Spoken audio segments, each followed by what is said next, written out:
बिस्मिल्लाहिर्रहमानिर्रहीम। अस्सलाम वालेकुम नाज़रीन, आप देख रहे हैं 92.8 विद सादिया अफसाल। नाज़रीन, आज साबिक वज़ीर आज़म इमरान खान साहब ने एक बार फिर से पीडीएम को मुखातिब करते हुए कहा है कि कल जो उन्होंने मुज़ाकरात की मशरूत ऑफर की थी, एक वो कहते हैं कि जी गलत पैगाम शायद पीडीएम को चला गया है और उनको ऐसे लग रहा है कि वो अपनी कोई वीकनेस शो कर रहे हैं। लेकिन मैं हर हाल में इसी महीने दिसंबर में ही ये असम्बलियां जो है वो तोड़ दूंगा। और केपीके और पंजाब के हवाले से उन्होंने कहा कि वहां के वज़राए आला ने मुझे ये जिम्मेदारी सौंप दी है, अब मेरे पास इख्तियारात हैं और ये असम्बलियां जो हैं वो तोड़ दी जाएंगी अगर पीडीएम की हुकूमत वफाक के अंदर और बाकी सूबों के अंदर इलेक्शंस नहीं भी करवाती तो भी। अब इस पे कल से हम सुन रहे थे कि जी हुकूमत बहुत ज़्यादा ऑप्शंस जो हैं वो उन पर गौर कर रही है।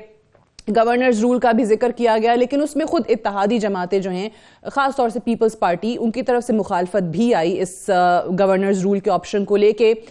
फिर ये भी कहा जा रहा था कि अगर खान साहब कहते हैं कि जी 66% मुल्क के अंदर इंतखाबात होते हैं तो इस हुकूमत के लिए बहुत मुश्किल हो जाएगा कि विफाक में और दीगर सूबों में आम इंतखाबात ना कराए जाएं। लेकिन आज विफाकी वजीर कानून सेनेटर आजम नज़ीर तारड़ साहब ने दो टोक जो हुकूमत का मौक़िफ़ है वो बता दिया है।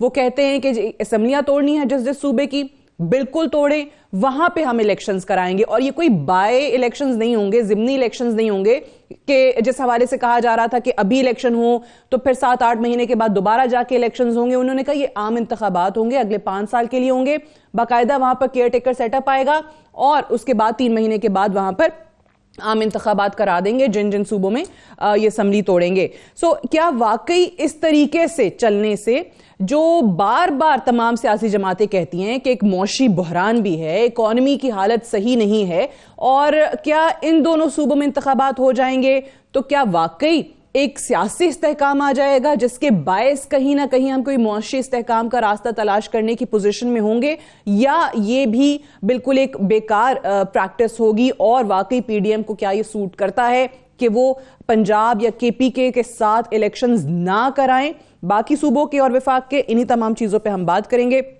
मुझे इस्लामाबाद स्टूडियो में अतहर काजमी साहब ज्वाइन कर रहे हैं, सीनियर सहाफ़ी हैं, तज्ज़ियाकार हैं, बहुत शुक्रिया आपका। हमें इरफान कादिर साहब ने ज्वाइन किया है, special assistant to the prime minister on accountability and interior, बहुत शुक्रिया इरफान कादिर साहब आपका भी। और अंदलीब अब्बास साहिबा भी हमारे साथ मौजूद होंगी, सीनियर रहनुमा पाकिस्तान तहरीक इंसाफ की। पहले तो ज़रा इरफान कादिर साहब आप ही का मौक़िफ़ जान लें कि ये जो आज हम सुन रहे हैं कि पीडीएम ने ये डिसीजन लिया है, जो विफाकी वज़ीर कानून की तरफ से कहा गया कि हमारी जमात का तो है लेकिन ऑब्वियसली बाकी जमातों में पीडीएम में शामिल इत्तेहादियों से भी इस पर मुशावरत होगी, तो ये कंफर्म है? और क्या वाकई आपको लगता है कि अगर इन दोनों सूबों में केयर टेकर सेटअप आने के बाद 3 महीने के बाद इंतखाबात हो भी जाते हैं, विफाक को सूट करता है, पीडीएम में जो शामिल जमातें हैं उनको सूट करता है कि वो बलूचिस्तान में, सिंध में और इस्लामाबाद में कैपिटल में इंतखाबात ना कराएं? मैं समझता हूं कि हमें जो रेलेवेंट प्रोविजंस हैं कि पाकिस्तान की कॉन्स्टिट्यूशन में इलेक्शंस का टाइम कौन सा है, वो तो इवेंचुअली डिटर्मिनेशन करनी है इलेक्शन कमीशन ऑफ पाकिस्तान ने। और आप देखें कि यहाँ पे होता ही है कि जब भी इलेक्शंस होते हैं तो केयर टेकर सेटअप आ जाते हैं सूबों में और वफाक में इकट्ठे एट द सेम टाइम। अब अगर सूबों के इलेक्शंस हो जाएं और उसके बाद वफाक का इलेक्शन हो और सूबों में केयर टेकर सेटअप ही ना हो, तो वो जो आइन का मंशा है कि एक न्यूट्रल गवर्नमेंट हो ताकि किसी भी पार्टी को सबकत हासिल ना हो सके, न्यूट्रल सेटअप में इलेक्शंस जो होंगे वहाँ कोई भी अनड्यू एडवांटेज नहीं ले सकेगा अपनी पोजीशन का, तो वो वाली चीज़ जो फ्रस्ट्रेट होगी। और फिर आप देखें कि पाकिस्तान की जो तारीख है, हमारा कॉन्स्टिट्यूशन 73 का, उसको 2023 में 50 साल हो जाएंगे। इन 50 साल में एक दफ़ा भी नहीं हुआ कि इलेक्शंस जो हैं सूबों के इलेक्शन और टाइम पे हो और वफाक का इलेक्शन और टाइम पे हो। सो ये मैं आपको एक प्योरली लीगल पोजीशन बता रहा हूँ। बहरकैफ अगर ये लोग जो हैं, जो सियासी जितने भी लोग हैं, अगर पार्लिमान में कोई एग्री कर भी लेते हैं तो फिर भी इस चीज़ को इलेक्शन कमीशन को देखना है। लेकिन मेरा ये ख्याल है कि ये जो कन्वेंशन है कि इलेक्शन एक ही टाइम पे होना चाहिए। अच्छा, इरफान कादिर से बड़ी इंटरेस्टिंग आपने बात की कि ऑब्वियसली पहले ऐसा नहीं हुआ है कि कुछ सूबों में अलग हो रहे हों इंतखाबात, विफाक में अलग हो रहे हों, इकट्ठे ही मुल्क में आम इंतखाबात होते आए हैं। सो इस पे मुझे ये बताइए कि क्या ये असम्बलियाँ चले तहलील कर देते हैं, KPK की भी, पंजाब की भी, और ख़ुद तो पाकिस्तान तहरीक इंसाफ असम्बलियाँ तहलील करके सेटअप से बाहर हो जाती है, केयर टेकर सेटअप भी आ जाता है चलें, तो क्या कोई ऐसी प्रोविज़न है आइन में कि इलेक्शन कमीशन कहता है कि नहीं पूरे मुल्क में इकट्ठे इंतखाबात होंगे तो केयर टेकर सेटअप को एक्सटेंशन मिल जाए 4 महीने, 5 महीने, 6 महीने, कि तमाम मुल्क में इकट्ठे इंतखाबात हों? इसमें ये हो सकता है कि अगर केयर टेकर सेटअप का पीरियड खत्म हो जाता है तो उसके बाद, क्योंकि अगर केयर टेकर सेटअप नहीं रहेगा तो फिर सूबा जो है वो चूंकि आइन के मुताबिक नहीं चलेगा तो गवर्नर्स रूल जो है सूबों में इम्पोज किया जा सकता है, वो एक कॉन्स्टिट्यूशनल रास्ता है।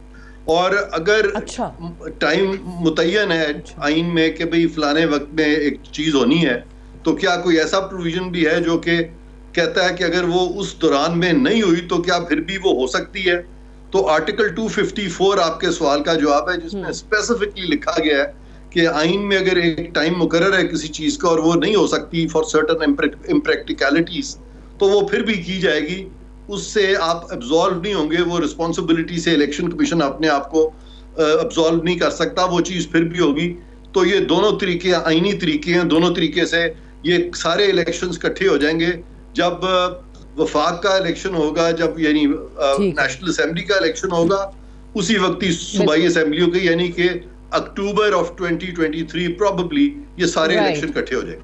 ठीक है, ठीक है, पॉइंट टेकन। अतर काज़मी, राइट अतर, मुझे ये बताइए, ये जो भी कह रहे हैं कि ऑब्वियसली 66% पाकिस्तान में जो बहुत सारे वज़रा की राय आ रही है कि इलेक्शन हो भी जाते हैं तो खान साहब की मंशा के मुताबिक हम बाकी सूबों के अंदर या विफाक में नहीं करवाएंगे, बट इरफान कादिर साहब की बात सुन के आपको क्या लग रहा है कि पूरे मुल्क में एक साथ ही होंगे? अगर ये रिज़ाइन कर भी देते हैं, असम्बलियाँ तहलील भी कर देते हैं, केयर टेकर सेटअप का ऑप्शन तो है ही है, उन्होंने तो आना ही आना है 3 महीने के लिए, बट उसके बाद वो कह रहे हैं गवर्नर्स रूल भी आइन के मुताबिक इम्पोज हो सकता है। देखें, ऑब्वियसली इरफान कादिर साहब आइन और कानून को बेहतर तरीके से समझते हैं और उसके बहुत सारी आइनी ऐसे नुकात होंगे जिनको हम उस तरह नहीं समझते, पर एज ए ले मैन देखें उसके अंदर लिखा हुआ है कि 90 दिन के अंदर आपने इलेक्शंस करवाने। अगर इसके बरक्स कोई चीज़ होगी तो फिर रास्ता खुलेगा अदालतों की तरफ जाने का। वो ऑब्वियसली पीटीआई अदालतों से जाके रुजू करेगी अगर इलेक्शन कमीशन 90 डेज में नहीं करवाता इलेक्शन कमीशन, और इलेक्शन कमीशन के हवाले से वो पहले भी तहफ़्फ़ुज़ात का इज़हार वगैरह कर चुके हैं।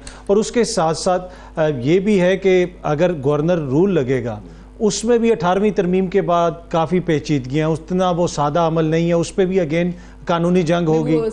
लतीफ़ खोसा साहब को सुन रही थी तो उन्होंने कहा कि ये गवर्नर रूल लगा भी देते हैं तो उसके बाद भी अदालतें उड़ा के रख देंगी, उन्होंने कहा ये ऑप्शन नहीं है। तो अब वो खुद उनका ताल्लुक पीपल्स पार्टी से और वो ये राय रखते हैं, तो ये इतना आसान नहीं होगा। अब अगर इन 2 सूबों के अंदर इंतखाबात हो जाते हैं और वो आम इंतखाबात होते हैं तो फिर तो 5 साल के, अगर खान साहब जीत जाते हैं 5 साल के लिए उनकी हुकूमत बन जाएगी। और इस मौके पर इंतखाबात होना, जो पीडीएम की सीनियर क़यादत है वो सारे आइनी जिम्मेदारियां निभा रहे हैं, कोई वजीर है कोई क्या है, वो फिर जाके इलेक्शन कैंपेन भी नहीं कर सकेंगे उन सूबों के अंदर।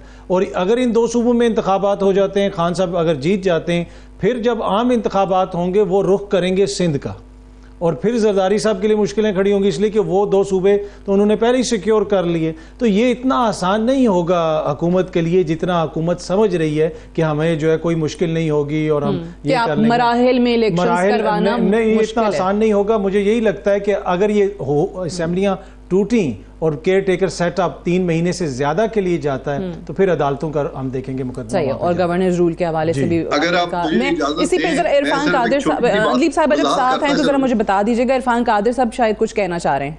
जी फरमाइए। जी मैं ये कहना चाह रहा था कि अतर काज़मी साहब की बात बिल्कुल दुरुस्त है, लेकिन गालिबन मैं अपनी बात की वजाहत पूरी तरह से नहीं कर सका। और जिस चीज को हम सब नजरअंदाज कर रहे हैं कि इलेक्शन जो कराना है उसकी जो प्रैक्टिकलिटीज हैं वो इलेक्शन कमीशन देखनी है, इसमें अदालतों का कोई अमल दखल नहीं है। अगर स्ट्रॉन्ग चीफ इलेक्शन कमिश्नर हो जो कि आइन के मुताबिक चले तो वो हमेशा वो सुप्रीम कोर्ट को कह सकते हैं कि जी आप इसमें मत आए, ये हमने डिटर्मिन करना है, हमें पता है हमारे लिए ये फिजिबल है कि नहीं कि हम इलेक्शन जो है सबसे बड़े सूबे पंजाब का पहले करा दें और उसके बाद वफाक नेशनल असेंबली का इलेक्शन हो तो केयर टेकर सेटअप ही नहीं होगा उस वक्त। और ये स्पिरिट डिटरमिन करना कोर्ट का काम नहीं है, ये इलेक्शन कमीशन का काम है। तो the chief election commissioner can take a position जिसमें कि कोर्ट कुछ भी नहीं कर सकते, ये मैं सिर्फ बताना चाह रहा हूँ। बाकी ये ठीक है कि अगर चीफ इलेक्शन कमिश्नर खुद ही अपने आप को कमजोर कर लें और जो इलेक्शन आइन ने उनको दी है, वो खुद ही वो एब्डिकेट कर दे अपना फंक्शन, वो एक अलग चीज। बिल्कुल ठीक है, बट इरफान कादिर साहब आप बिल्कुल सही कह रहे हैं कि अगर चीफ इलेक्शन कमिश्नर खुद ही इतना तगड़ा है तो ये पोजीशन अपनी ले सकते हैं, कोर्ट्स के अंदर भी ये बात कर सकते हैं। बट माजी को देखते हुए, जैसा आपने कहा, हम तो देखते हैं भाई वो इलेक्शन लॉज की भी कहीं ना कहीं खिलाफ वर्जी हो रही होती है तो इलेक्शन कमीशन उस पर भी खामोश रहता है। माजी के अगर एग्जाम्पल सामने रखें तो आपको लगता है कि ऐसा हो सकता है? मुझे लगता है कि ये जो मौजूदा चीफ इलेक्शन कमिश्नर है, मुझे ये फीलिंग है कि ये काफी स्ट्रांग और इंडिपेंडेंट है, और अगर इनको इस बात का इदराक हो गया कि अदालत का इसमें कोई अमल दखल नहीं है, क्योंकि वो सुप्रीम कोर्ट को कह सकते हैं, मैं as attorney general supreme court को कई दफा कह देता था कि आप ये चीज नहीं कर सकते, और सुप्रीम कोर्ट को मेरी बात माननी पड़ती थी। तो इलेक्शन तो सरीहन फंक्शन है इलेक्शन कमीशन का, सुप्रीम कोर्ट का तो फंक्शन ही नहीं है ये। तो ये बातें हो सकती हैं, लेकिन बहरकैफ ये देखना पड़ेगा आने वाले दिनों में कि ये ऊंट किस करवट बैठता है। बिल्कुल ठीक है, बट अगर एक और इसी पे, ये वही चीफ इलेक्शन कमिश्नर हैं, वही इलेक्शन कमीशन है जिस पे खान साहब को पूरी पाकिस्तान तहरीक इंसाफ को एतराज है, तो फिर वो जाते भी हैं अदालत के अंदर, उनको कहते हैं आप इंटरफेयर ना करें या हम अपनी मर्जी से करेंगे, तो इन इंतखाबात पे एतमाद किसका होगा? पीटीआई का तो बिल्कुल ही नहीं होगा। देखें, पहली बात तो ये है कि चीफ इलेक्शन कमिश्नर साहब हो जाएं या चीफ जस्टिस साहब हो जाएं या वजीर आजम साहब हो जाएं, इन सब की जो ताकत है ना वो आइन है। आइन के अंदर सब कुछ लिखा हुआ है। अगर इलेक्शन आइन के अंदर लिखा है कि अगर आपने 90 दिन के अंदर इंतखाबात करवाने हैं तो chief election commissioner as he goes he can not make up rules. वो पहले ही एक दफा सुप्रीम कोर्ट में जाके कह चुके हैं कि मैं 7 महीने तक इलेक्शन नहीं करवा सकता, और उनके इदारे की ये वाहिद आईनी जिम्मेदारी है कि उन्होंने अपने इदारे को तैयार रखना है। तो 7 महीने का तो वो टाइम उन्होंने पहले दे दिया था, उससे तो ज्यादा टाइम हो गया।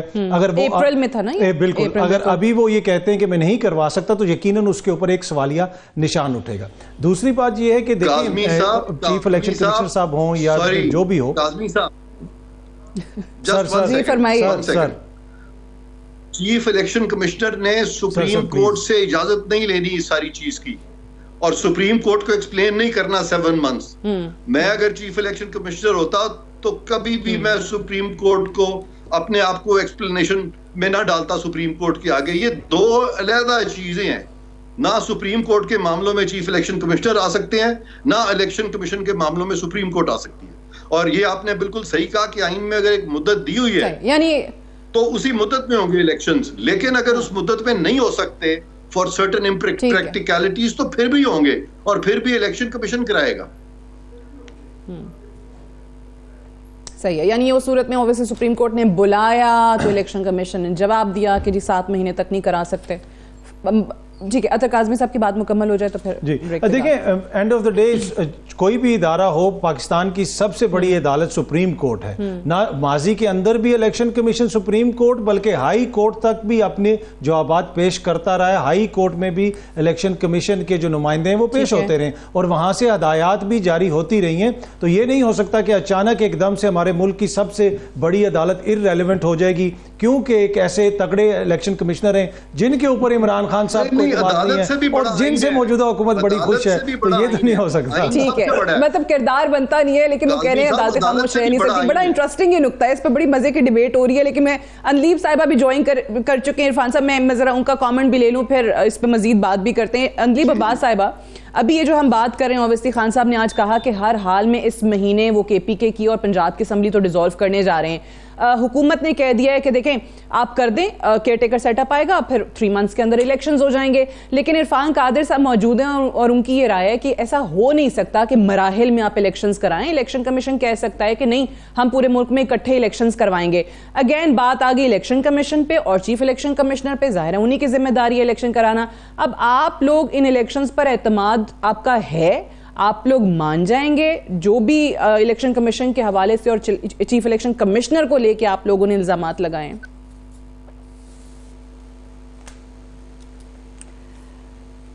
शुक्रिया सादिया। देखिए, सबसे पहली बात तो यह है कि इलेक्शन कमीशन का काम है कि वो इलेक्शंस के लिए तैयार रहें, ठीक है। और इलेक्शन कमीशन का अजीब सा रोल आ गया। आपको पता है कि वो बजाय इसके कि पीडीएम हमारी चीज़ों का जवाब दे, वो पहले जवाब दे देते हैं। आप इससे बड़ी मज़का खेज बात क्या सोचेंगी कि हमने एक सियासी बयान दिया कि जी हम इलेक्शन चाहते हैं, उनके तर्जुमान ने आके 6 चीजें कह दी।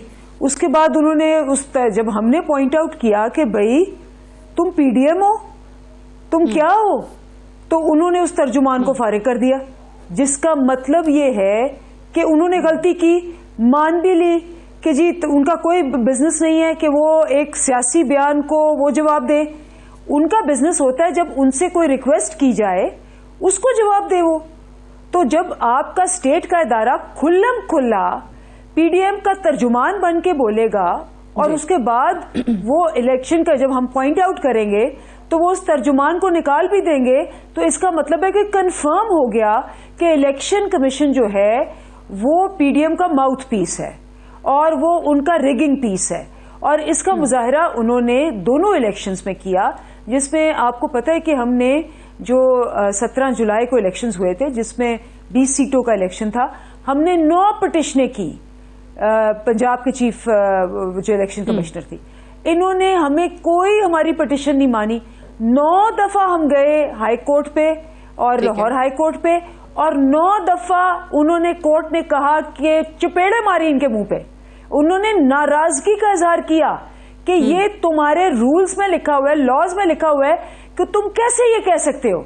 यानी आप ये सोचे कि जब एक इलेक्शन कमीशन को 9 दफा एक इलेक्शन में और बाद में भी, तो जब एक इलेक्शन कमीशन ऐसे हो और जो कि उनकी जिसको कहते हैं ना कि खुल्लम खुल्ला, एक होता है ना कि कोई आप लिहाज करते हैं, कोई आप जिसको कहते हैं छुप छुपा के करते हैं, ब्लेटेंटली फ्लैग्रेंटली जिसको कहते हैं कि बिल्कुल बेशर्मी से कि ये इलेक्शन कमीशन जब उस वक्त सुप्रीम कोर्ट में जाके ये कह सकता है कि हम जो है वो 7 महीने से पहले इलेक्शंस नहीं करवा सकते, तो वो अभी भी जाके कह सकते हैं कि जी हम इकट्ठे ही मुल्क में इलेक्शन करा सकते हैं, मराहिल में इलेक्शन कराना पॉसिबल नहीं हमारे लिए।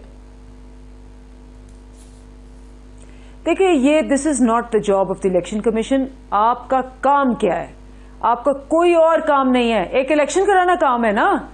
और आप अगर इलेक्शन के लिए तैयार नहीं हैं और आप कह रहे हैं कि जी हम एग्जैक्टली जो पीडीएम चाह रही है वो हम उस वक्त तैयार होंगे, तो कोई कोर्ट भी जो है वो कोई आंखें बंद करके नहीं बैठा हुआ। वैसे तो आजकल हम भी उनको काफी कुछ जगाने की कोशिश कर रहे हैं, लेकिन रूल्स तो बड़ी क्लियर हैं।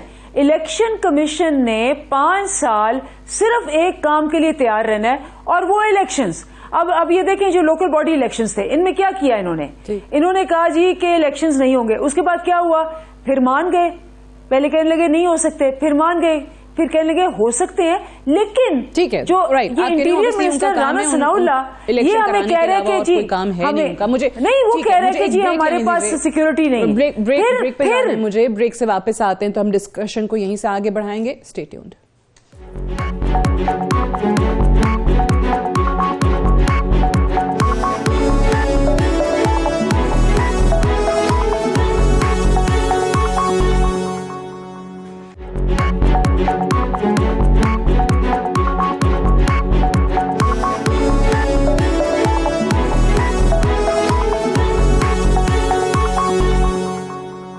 वेलकम बैक प्रोग्राम में एक बार फिर से खुशामदीद। इरफान कादिर साहब, ब्रेक पे जाने से पहले आपकी और अतर काज़मी साहब का जो मुकालमा था वो बड़ा जबरदस्त था। अतर काज़मी साहब, ये जरा मुझे बताइए इत्तेफाक कैसे हो पाएगा? चलें, कोर्ट्स, इलेक्शन कमीशन की डिबेट अपनी जगह, रिजल्ट्स माने जाएंगे तमाम सियासी जमातों की तरफ से, या इमरान खान साहब कह देंगे कि नहीं ये चीफ इलेक्शन कमिश्नर पे जरा पहले बात करते हैं, इसको हटाएं फिर कोई इलेक्शन कराए? उसके लिए तो बैठना पड़ेगा, बैठने को कोई तैयार नहीं है। देखिए, अगर चीफ इलेक्शन कमिश्नर को चेंज करना है तो उसके लिए तो यकीनन आपको बैठना पड़ेगा। उसमें तो डेफिनेटली दोनों, जब तक दोनों फ्री कैन बैठेंगे नहीं, ये मामला हल नहीं हो सकता। लेकिन हमने देखा है कि इसी चीफ इलेक्शन कमिश्नर के अंडर ज़िमनी इंतखाबात हुए हैं। जुलाई के महीने में पंजाब में ज़िमनी इंतखाबात हुए, पिछले दिनों हमने देखा वो इंतखाबात भी हुए जिनमें खान साहब ने पूरे मुल्क से मुख्तलिफ हल्कों से इलेक्शन लड़ा। तो मेरे ख्याल में खान साहब फौरी इलेक्शन चाहते हैं। चीफ इलेक्शन कमिश्नर अगर ये रहेंगे भी, वो एतराज तो उनको होगा, लेकिन ये नहीं कहेंगे कि पहले वो हटाओ। तो अगर खान साहब को इलेक्शन फौरी ऑफर किए जाएं तो वो जो है ना वो इनके साथ भी जाने के लिए तैयार होंगे। तो मुझे तो यही लगता है। ठीक है। अच्छा, इरफान कादिर साहब, वापस जरा उसी डिबेट पे आ जाते हैं और ये जो मैं अतर काज़मी साहब से सवाल करी थी उसका भी जरा जवाब दीजिएगा कि ये आपको क्या लगता है कि तरीका कार जो इलेक्शंस का है, ऑब्वियसली हमने वो पहले वो आरओ का इलेक्शन जो है वो एक इलेक्शन को कहा गया, फिर उसके बाद आरटीएस वाला सिस्टम, सारा कुछ हमने देखा है। अब मुझे ये बताइए कि वो ईवीएम इस्तेमाल होना है नहीं होना, इस पर भी बड़ी डिबेट्स हैं, वो हल्का बंदियां हुई नहीं हुई, आपने पिछले इलेक्शन में भी देखा कि बहुत सारे सवालात उठे। क्या ऐसा लाहेअमल होगा जिस पर सियासी जमातें इत्तफाक कर सकेंगी, या फिर जो जब भी इलेक्शन होते हैं उसके नताइज के बाद फिर से धांधली का वावेला होगा? सबसे जरूरी चीज ये है कि तमाम जो पॉलिटिकल पार्टीज हैं उनको इस वक्त इलेक्शन कमीशन को कंट्रोवर्शियल नहीं करना चाहिए, क्योंकि अगर वो ये चाह रहे हैं कि इलेक्शन कमीशन को कंट्रोवर्शियल कर दें और फिर अदालतें सुपरवाइज करें, तो वो जो आपने जैसे कहा कि वो जो इससे पहले इलेक्शंस हुए थे उसमें भी यही बात आई थी और वो अदालतें जो है बहुत शदीद कंट्रोवर्सी का शिकार हुई इस चीज़ की वजह से। और आज भी जब ये सियासी मामला अदालतों में जाके तय होते हैं तो अदालतें जो है वो कंट्रोवर्सी से फिर मुबर्रा नहीं रहती। तो लिहाजा मैं समझता हूँ कि ये चीफ इलेक्शन कमिश्नर जो है ये उन पे छोड़ दिया जाए, उनको इलेक्शन कराने दिया जाए, क्योंकि अगर आप उनको कंट्रोवर्शियल बनाएंगे तो जब कोर्ट में जाएगा मामला, जो कि कुछ मामले कोर्ट में भी चले जाते हैं, तो फिर कोर्ट भी कंट्रोवर्शियल बनेंगे। और चीफ इलेक्शन कमिश्नर तो इतने कंट्रोवर्शियल नहीं है जितने कि हमारी अदालतें माजी में रही हैं, ये भी हमें पता है। तो ये तो मैं समझता हूँ कि पार्लियामेंट में जितनी भी पार्टीज हैं, स्पेशली पीटीआई को चाहिए कि अपना रोल अदा करे, ऑपोजिशन में आके असेंबली में आए, रोल अदा करे और इस बात से ना घबराएं।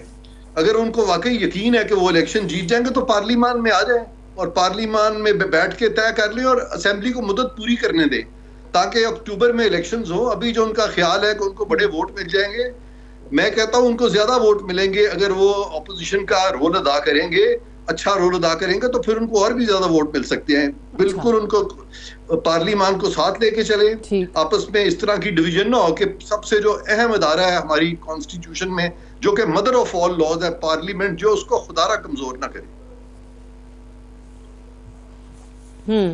सही है, बट ऑब्वियसली सही कह रहे हैं। अनफॉर्चुनेटली बहुत सारी सियासी जमातों ने, पीएमएलएन से भी माजी में यही शिकायत की जाती थी कि पार्लियामेंट को इतनी अहमियत नहीं देते हैं, नहीं आते हैं। जब किसी भी हुकूमत ने, किसी भी हुक्मरान जमात ने अपनी मर्जी की कानून साजियां करनी होती थी, तो कवानीन बनाने होते थे, तब तो सब पहुंच जाते थे वोटिंग के लिए, अदरवाइज सब गायब होते थे पार्लियामान से। अंदली बब्बा साहबा जरा इसी पे रहिएगा, ये जो अभी नुक्ता उठाया इरफान कादिर साहब ने, कि अगर आपको यकीन है कि आपने इलेक्शंस जीत जाने हैं तो पार्लियामान में आए, अपना किरदार अदा करें। अक्टूबर में इलेक्शंस में आपको इसके बाद ज्यादा वोट मिल जाएंगे। और इसी सवाल का दूसरा हिस्सा ये कि आपके बहुत सारे लोग मीडिया पर आकर प्रेस कॉन्फ्रेंसेस के अंदर ये कहते हैं कि जी हमें मई में इलेक्शन चाहिए, फौरी तो ऑब्वियसली हमें भी पता है नहीं होते, फिर मार्च में रमजान आ जाएगा तो मई में करा दें। तो मई में कराने में और अक्टूबर में कराने में 4 महीने हैं, तो 4 महीने में इलेक्शन कि ऐसा क्या हो जाएगा कि आप कहते हैं 4 महीने पहले इलेक्शंस हो? सबसे पहले तो जो इन्होंने कहा जी कंट्रोवर्शियल हो जाएगा इलेक्शन कमीशन, तो वो बेचारा खुद ही अपने आप को कंट्रोवर्शियल करता है। मतलब उसको किसी ने नहीं कहा कि सियासी बयानों के तुम जवाब दो इससे पहले कि पीडीएम दे, वो खुद कूद के वो मतलब माइंड योर ओन बिजनेस वाली बात है कि उनके अगर तर्जुमान को रिमूव किया गया है बिकॉज वो सियासी बयानों का जवाब दे रहा है, तो इससे बड़ा क्या वो खुद अपने आप को कंट्रोवर्शियल करेगा। उसके अलावा जो 9 पिटिशनें दी वो जब उसने रिजेक्ट कर दी अगेंस्ट द लॉ और जजेस ने हार्शली गुस्से से उनको कहा कि भाई ये तुम क्या कर रहे हो, तो कौन कंट्रोवर्शियल कर रहा है? वो अपने आप को खुद कंट्रोवर्शियल कर रहा है। अच्छा अब आ जाए इस पे कि इंतखाबात की बात है, आप बिल्कुल सही कह रही हैं, मैं अग्री करती हूँ कि जी अगर हमारे इंतखाबात जितने दिन हम डिले करेंगे उतने दिन हमारे वोट बढ़ते जाएंगे और उतने दिन इनका जो बाकी भी कोई 2-4 रह गए हैं वो भी खमियाजा इनका जो है ख़त्म हो जाएगा। और हमारे लिए वाकई ये एक बहुत मुफीद बात है कि जी हम वेट करें। और क्योंकि इनके पास जैसे आपने देख लिया कि जो इन्होंने इकोनॉमी का हाल किया है, अभी आज अगर $80 से नीचे $75 पे तेल आ गया है सारी दुनिया में, और इन्होंने तेल की कीमत जो है वो उसी तरह $120 वाली रखी हुई है, तो ये अवाम पागल नहीं है। अवाम को पता है, मेरे से आपसे ज्यादा स्मार्ट है, इनके पास हर किस्म की इंफॉर्मेशन अब एक क्लिक पे है, तो उनको पता है कि कहाँ जा रहे हैं पैसे, क्या हो रहा है। आपकी जो हर बंदा जो है वो एडवाइजर है उनका, 75 की आपकी कैबिनेट है, आपके लोग बाहर जाके अयाशियां कर रहे हैं, अवाम यहां बिलक रही है। तो जितने दिन ये जारी रहेगा उतने दिन हमें फायदा है, मैं इससे अग्री करती हूं। लेकिन आप देखें कि इस वक्त अगर आपकी अवाम जो है 70% जो मिडिल क्लास भी है वो पुश हो गई है टुवर्ड्स पॉवर्टी लाइन, क्योंकि महंगाई आपकी 29% है और जो आपका सीपीआई है, जो एसपीआई है और सीपीआई है 29% और 42% है, जो पाकिस्तान की तारीख का सबसे बड़ा, और मैं नहीं, ये स्टेट बैंक कह रहा है। और स्टेट बैंक आपको कह रहा है कि जी मार्च में आपके रिजर्व्स थे 16 बिलियन, वो अब 6 बिलियन, 6.5 बिलियन रह गए। और स्टेट बैंक आपको कह रहा है कि जी इस वक्त आपकी जो इंडस्ट्रियल ग्रोथ मार्च में 10% थी, वो अभी सिर्फ 0.05% रह गई है। और आपका गैलप कह रहे हैं कि जी 88% बिजनेसेस कह रहे हैं कि मुल्क की डायरेक्शन गलत है। तो हम बिल्कुल फिर इसको झोंक के लोगों को जो इस जिसको कहते हैं इस क़यामत में हम कहें ठीक है हमारा तो वोट बैंक बढ़ रहा है और मुल्क जाए भाड़ में। 4 महीने जो है वो इसलिए जरूरी हैं कि जी अब मैंने ऑब्वियसली ये सवाल किया था, हम पीटीआई वालों से पूछते हैं कि आप लोग मई का बार बार जिक्र करते हैं, तो 4 महीने बाद हो जाएंगे तो क्या फर्क पड़ता है? आप कह रही है कि एक दिन से फर्क पड़ता है। लेकिन अगेन मुआशी हालत पे आ जाए अगर अतर, आज खुद इमरान इस्माइल साहब इनके पीटीआई के वो कह रहे थे कि हम असम्बलियां तोड़ देंगे तो मौशी बहरान मजीद संगीन हो जाएगा। जाहिर है 2 असम्बलियों में वापस हुकूमत आ जाती है, 2 सूबों में हुकूमत वापस आ जाती है, तो उससे मईशत कैसे सही होगी? देखिए पहली बात तो ये ना कि जहाँ तक इलेक्शन कमीशन के कंट्रोवर्शियल होने का ताल्लुक है, ऑब्वियसली पाकिस्तान तहरीक इंसाफ की अपनी ग्रीवियंसेस हैं और उनका एक हार्श स्टांस हो सकता है इलेक्शन कमीशन के हवाले से, लेकिन उसमें कुछ चीज़ें ऐसी हैं जिस तरीके से ममनुआ फंडिंग केस हुआ पाकिस्तान तहरीक इंसाफ का, क्या उसी तरह का वो केस चलाया जा रहा है पीपल्स पार्टी का और नून लीग का? इस हवाले से मेरे ख्याल में एक और इस्लामाबाद हाई कोर्ट के अंदर दरख्वास्त भी दी गई है कि जल्दी 7 दिसंबर को जी दरख्वास्त भी दी गई है कि जल्दी इसके जो है उसको भी उसी तरह परसू किया जाए। और दूसरी बात यह है कि जिस वक्त इमरान खान साहब की हुकूमत भी थी, ईवीएम की जब बात हो रही थी तो इलेक्शन कमीशन के ऑफिशियल ट्विटर अकाउंट से एक वीडियो ट्वीट की गई, जिस वीडियो का टाइटल ये था कि इलेक्ट्रॉनिक वोटिंग मशीन महंगा फ्रॉड। ये इलेक्शन कमीशन के ऑफिशियल ट्विटर अकाउंट से। बाद में जब अवाम ने वहां पे उनको क्रिटिसाइज किया तो उन्होंने दोबारा पैगाम जारी किया कि अब हमने हुकूमत को पैगाम भेजा है कि आप हमें अगले हफ्ते आके ईवीएम के ऊपर ब्रीफिंग दें। सो उन्होंने ब्रीफिंग भी नहीं ली थी, पर वो इतने नॉन कंट्रोवर्शियल हैं कि उन्होंने पहले ही बता दिया कि ये फ्रॉड है। दूसरी चीज ये है कि जहां तक ये ताल्लुक है इकोनॉमी का, अगर आप इकोनॉमी पे आ जाएं, कल ही सागदार साहब ने कहा कि बुनियादी तौर पे IMF ने हमें जवाब दे दिया। वो अक्टूबर में उन्होंने आना था, वो नहीं आए। उन्होंने कहा कि जनाब आपकी कुछ चीज़ों से हम मुतमईन नहीं हैं, आप हमें मुतमईन करेंगे। और देखें हमारी तो इनसे बड़ी उम्मीदें थी कि ये तो एक तजर्बाकार टीम आई है, ये तो डार साहब ने आना था और डॉलर ने डर जाना था, पर डॉलर को इतना डरा दिया गया कि IMF भी अब डॉलर नहीं दे रहा। डार साहब से डॉलर नहीं डरा, नहीं अब तो हम डरना शुरू हो गए, पूरी कौम डरना शुरू होगी कि आगे चीजें किस तरफ जा रही हैं के हवाले से। और जहां तक ऑपोजिशन का ताल्लुक है, देखें इस वक्त ऑपोजिशन लीडर हैं, राजा रियाज साहब है ना ऑफिशियल ऑपोजिशन लीडर, वो कर रहे हैं ऑपोजिशन। बट वो आपको भी पता है, मुझे भी पता है, पूरी कौम को पता है राजा रियाज साहब, मैं क्या फ्रेंडली ऑपोजिशन लीडर कह लें, चले उनसे पूछ के देखें ना, चेयरमैन नैब की तैनाती तो हो गई, उनसे पूछ के चेयरमैन नैब की तैनाती हो गई, तो उसी ऑपोजिशन के लीडर के होते हुए जनाब आप इलेक्शंस में भी जा सकते हैं। लेकिन मुझे एक बात बताएं ना, ये देखें अभी आपको क्या लगता है, पीटीआई ऑब्वियसली आपने जिस तरह खुद कहा कि इन्हें फौरी इलेक्शंस चाहिए, अब ये उस पर भी बात नहीं कर रहे हैं कि जी ईवीएम का इस्तेमाल आप करें या ईवीएम का इस्तेमाल ना करें, उस पर हम खान साहब के मुंह से अभी कुछ नहीं सुन रहे। इलेक्टोरल रिफॉर्म्स वो ऑब्वियसली बात नहीं हो रही है, किस तरीके से इलेक्शन कराने हैं, क्या तरीका कार होगा, उस पर बात नहीं हो रही है। तो फौरी इलेक्शंस हो भी जाते हैं, मैं तो कह रही हूँ कि बाद में फिर जो मसाइल होंगे यहाँ पे हुकूमत बन जाने के बाद, साल बाद 6 महीने बाद लोगों को याद आता है धांधली हुए भी सड़कों पर आ जाओ और हुकूमत गिरा दो। नहीं, ये बात बिल्कुल ठीक है। और इकोनॉमी भी ये नहीं होगा कि खान साहब आएंगे और वो कोई जादू की छड़ी लाएंगे। खान साहब की अपने दौरे हुकूमत में भी कोई दूध और शहद की नहरें नहीं यहाँ पे बह रही थी, बहुत सारे मसाइल थे। ये तो अल्लाह भला करे पीडीएम वालों का इन्होंने आखिरी मौके उन्होंने हुकूमत गिरा ली और आके सारा मलबा अपने ऊपर गिरा लिया और अपनी सियासत को जिस नहज पे पहुंचा दिया वो इस वक्त आपके सामने। लेकिन देखें, जमहूरियत में सम टाइम आपको कलेक्टिव विजडम जो जमहूर का होता है ना, उसके ऊपर एतमाद करना पड़ता है। जब जमहूर के पास आप जाएंगे, वो जिसको भी लेके आए, जरदारी साहब को, मियां साहब को, मौलाना को या खान साहब को, फिर वो बंदा टर्न अराउंड करके जमहूर को कह सकता है भाई आपने मुझे इलेक्ट किया था, अब ये मुश्किल फैसले, अब हम ये मुश्किल फैसले ले रहे हैं। तो उनकी क्रेडिबिलिटी उस जो भी सिस्टम अगला आएगा, जो भी हुकूमत आएगी, मौजूदा निजाम से ज्यादा बेहतर है। अच्छा इरफान कादिर साहब, अब ये एक चीज के अभी जो बार बार इस हुकूमत के हवाले से, पीडीएम के हवाले से कहा जाता है कि जिस तरीके से उन्होंने रजाकाराना तौर पे कहा कि जी हम आएंगे, हम मईशत को संभाला देंगे, वो नहीं हुआ अनफॉर्चुनेटली। हुकूमत के खुद लोग मानते हैं कि हाँ मईशत बहुत तबाह हो गई है। अभी इलेक्शंस फौरी तौर पे कराना वो अफोर्ड कर नहीं सकते, क्या लेके अवाम में जाएंगे?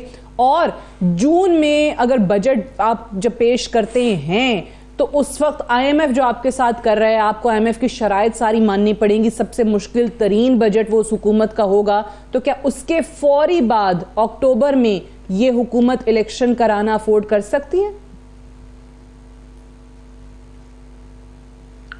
देखें, कराना पड़ेगा ना, क्योंकि आइन का मंशा है।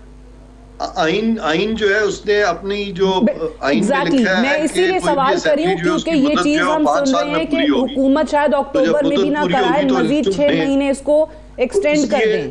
जी मैं बिल्कुल इरफान साहब, मैं इसलिए सवाल कर रही हूँ क्योंकि आजकल बड़ी खबरें चल रही हैं। बिल्कुल मैं इसलिए पूछ रही थी कि बड़ी खबरें चल रही हैं कि हो सकता है अक्टूबर में भी हुकूमत ना कराए, सिर्फ और सिर्फ उस मुश्किल तरीन बजट के पेश करने के बाद, क्योंकि वो कहते हैं कि जी किस मुंह से जाएंगे अवाम में। तो हो सकता है इसको मजीद 6 महीने डिले करने की कोशिश करे ये हुकूमत इंतखाबात को।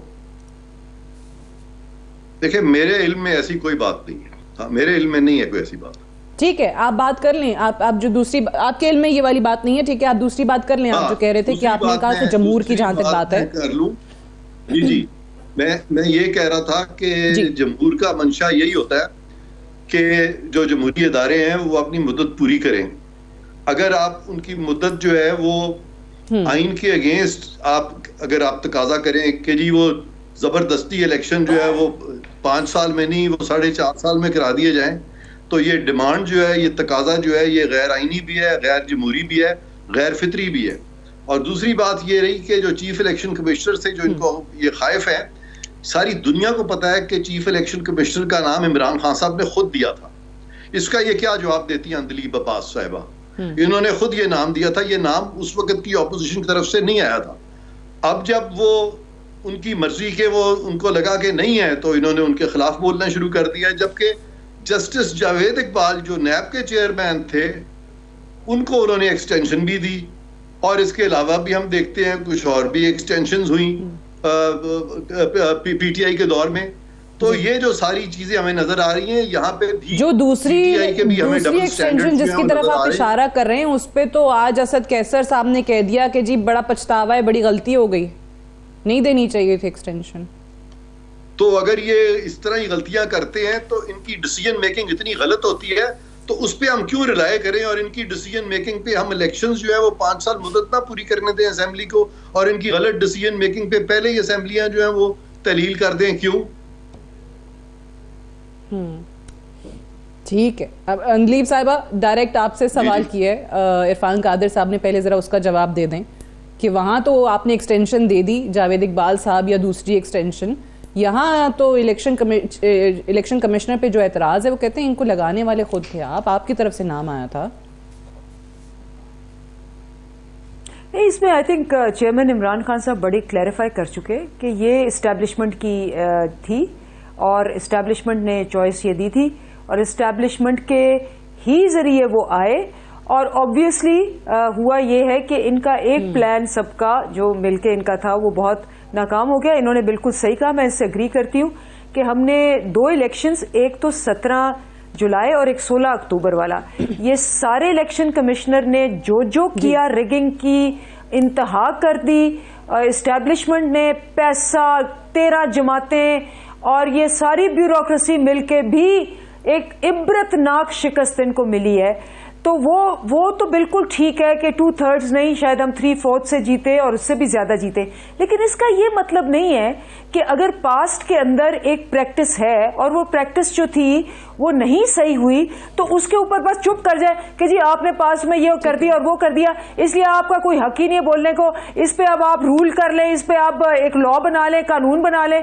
इंसान देखता है कि क्या क्या चीजें हैं और माशाल्लाह माशाल्लाह जो जिन जमात को अब आई एम ग्लैड कि ये ओपनली रिप्रेजेंट कर रहे हैं। पहले तो ये इंडिपेंडेंट तजिया कार की तौर पे आते थे और तब भी हम कहते थे कि ये PMLN के लिए बोल रहे हैं, लेकिन आई एम ग्लैड कि अब ये उनके एडवाइजर के तौर पे ऑन अकाउंटेबिलिटी एंड बिल्कुल एब्सोल्युटली आई एम ग्लैड, बिल्कुल बिल्कुल सब। इसीलिए तो माशाल्लाह अकाउंटेबिलिटी का ये हाल है कि जी सारे के सारे जो मुजरिम मुलजिम 65% जो आपकी कैबिनेट है जो के जिन पे क्राइम्स थे उनको इन्होंने क्राइम लॉन्ड्रिंग करके और क्राइम लॉन्ड्रिंग करके उनको किसी को वजीर आजम बना दिया, किसी को वजीर खजाना बना दिया।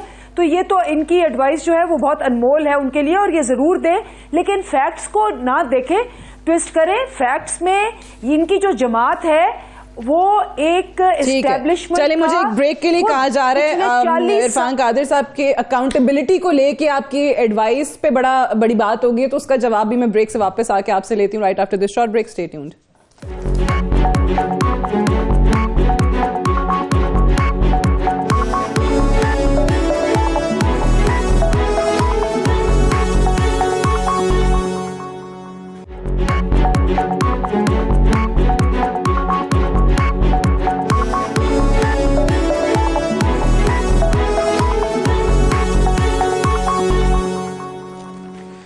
Welcome back. प्रोग्राम में एक बार फिर से खुशामदीद। इरफान कादिर साहब, जो अंदलीब साहिबा ने बात की ब्रेक पे जाने से पहले, जरा उस पर आ जाएं। अकाउंटेबिलिटी को लेके क्या आप वजीर आजम को मशवरे दे रहे हैं? वो कह रही हैं कि तमाम ही केसेस जो हैं वो खत्म होते चले जा रहे हैं।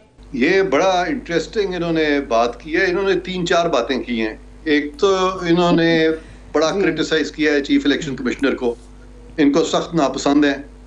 दूसरा ये कि इन्होंने ये भी एडमिट किया है कि ये जो तकरीरियाँ जितनी भी कर रहे थे ये खुद नहीं कर रहे थे, ये एस्टैब्लिशमेंट के दबाव तले कर रहे थे, जो एस्टैब्लिशमेंट कहती थी वो कर रहे थे। लिहाजा ये भी इन पे एलिगेशन लगती है कि जी ये गालिबन सिलेक्टेड थे। मैं तो नहीं कह रहा, लेकिन ये एक एलिगेशन है और उसको तकवीयत भी मिलती है इस बात से कि ये तकरीरी चीफ इलेक्शन कमिश्नर की इन्होंने उनके एस्टैब्लिशमेंट के कहने पे की है। अब तीसरी जो चीज़ है कि मैं जी उनको क्या मशवरे दे रहा हूँ, इन्होंने किसी स्पेसिफिक तो इंस्टेंस का जिक्र नहीं किया कि मैंने कोई ऐसा मशवरा दिया, लेकिन मैं आपको इतना बता देता हूँ कि जब मेरी पहली मीटिंग हुई थी प्राइम मिनिस्टर साहब से, तो उन्होंने मुझे बड़े दो टोक अल्फाज में बात की थी और उन्होंने कहा था कि जी आपके जो मामले हैं उसमें हम बिल्कुल मुदाखलत नहीं करेंगे और जो भी आपका ज़मीर आपको कहता है उसके मुताबिक आप चलें। अच्छा। मैं हरगिज़ विच हंटिंग नहीं करूँगा, मैं वो नहीं करूंगा जिस तरह के इनकी हुकूमत ने विच हंटिंग शुरू की हुई थी। मैं पॉलिटिकल राइवल्स के खिलाफ बिल्कुल नहीं चाहता कि विच हंटिंग हो। हाँ, मैं आपकी भी मदद करूंगा अगर आप समझती हैं कि चीफ इलेक्शन कमिश्नर ने वाकई ही कोई ऐसी चीजें की हैं जिससे कि उनका भी एहतसाब होना चाहिए, तो मैं आपको ऑफर देता हूं, मुझे इन राइटिंग भिजवाएं और मैं उस पर डेफिनेटली हम एक्शन करेंगे। लेकिन बड़ी जबरदस्त ऑफर अगर आपको मुझ पे भी यकीन नहीं है, तो फिर चीफ जस्टिस पे तो आपको यकीन है, आप चीफ जस्टिस को भिजवा दें। ये सारे फोरम्स आपको ओपन है और आप ये सारे ऑप्शंस एक्सरसाइज करें, ताकि ये जो आपका मंत्रा है कि ये सारे लोग जो आपकी लाइन को टो नहीं कर रहे, ये सारे करप्ट हैं, आप कम से कम ये सारे फोरम्स पे तो जाए ना, खाली शोर बचाने का तो कोई फायदा नहीं। ठीक है, मैं जरा क्विकली अंदलीब साहबा से जवाब ले लूं, क्योंकि आपकी उन्होंने ये जो ऑफर है बड़ा मुस्कुरा के उन्होंने सुनी है। अंदलीब साहबा वो कह रहे हैं कि जी मुझे बता दें अगर आपको हमारे नैब के हवाले से या उनके जितने भी अफराद रहे हैं जिस पे भी आपको कोई एतराज़ात हैं, गलत किया है, विच हंटिंग हुई है, तो शिकायत लिख दें। देखें, ये तो सुप्रीम कोर्ट ने खुद सुओ मोटो लिया हुआ है, केस चल रहा है। वो ये कह रहे हैं कि ये जो नैब ने माशाल्लाह जो लॉज बने हैं कि नैब के सारी तरमीमात करके सारे इनके काले करतूत सफेद हो गए, सारे इनके 1100 अरब रुपया जो इन्होंने खाया है जिनके फ्लैट्स एवन फील्ड से लेके सारी दुनिया में फैले हुए हैं, वो सब माफ हो गए। एवन फील्ड ये केस पे तो खुद वो अभी केस चल रहा है, पता ही नहीं है। और एवन फील्ड में तो मरियम एक्विट हो गई हैं। वो तो जो सुप्रीम कोर्ट का फैसला था उसकी धज्जियां उड़ गई हैं। मैं बीच में नहीं बोली जी, मैं बीच में नहीं बोली, मुझे कंप्लीट करने दें। This is not decent. आपने इतना कुछ कहा, मैं बीच में टोक सकती थी और टोकना चाहती थी, मैंने नहीं किया। सो प्लीज आप तहम्मुल से सुने। नहीं, मैं तो कहती हूँ माशाल्लाह सारे केस, एवनफील्ड छोड़े, अब सारे केसेस पे माशाल्लाह वो बरी हो गए हैं। ये जो इसहाक डार का था कि जी उनको स्मगल करके बाहर लेके गए, शायद खाकान अब्बासी साहब, ECL पे उनका नाम था, वो प्राइम मिनिस्टर थे अब्बासी साहब, उनको स्मगल करके बाहर छोड़ के आए, वो 4 साल वापस नहीं आए। ठीक है, उसके बाद इन्होंने न्याय जो हम बात लिया हुआ है काज़मी साहब से यहाँ पे लेना चाह रही हूँ, टाइम मेरे पास खत्म हो जाएगा। बिल्कुल लास्ट कमेंट। देखें, जहां तक एहतसाब का ताल्लुक है, ऑब्वियसली विच हंट नहीं होनी चाहिए, लेकिन जिस तरह से अपनी मर्जी टेलर मेड कानून बनाए गए, इसहाक डार साहब को रिलीफ मिल गई, दीगर PDM के मोजिज लीडरान को रिलीफ मिली, तो उस पर सवालिया निशान तो उठेगा। और जहां तक एवन फील्ड का ताल्लुक है, यकीनन मरियम बीबी नवाज शरीफ से क्विट हुई हैं, और माशाल्लाह उन्हीं फ्लैट्स में बैठ के उन्होंने ये फैसला सुना कि जब वो क्विट हुई हैं, और वहां पे भी जाके वो उनके वालिद साहब उन्हीं फ्लैट्स में बैठे हुए थे जब ये फैसला आया। तो शरीफ खानदान का तो उनसे कोई ताल्लुक नहीं उन फ्लैट्स। अच्छा, चलिए, unfortunately I run out of time, I have to wind up है। बहुत बहुत शुक्रिया था काज़मी साहब, इरफान कादिर साहब और अंदलीब अब्बास साहब प्रोग्राम में ज्वाइन करने के लिए। That's all for tonight, I will see you tomorrow इंशाल्लाह। इजाजत दीजिए, खुदा हाफिज़।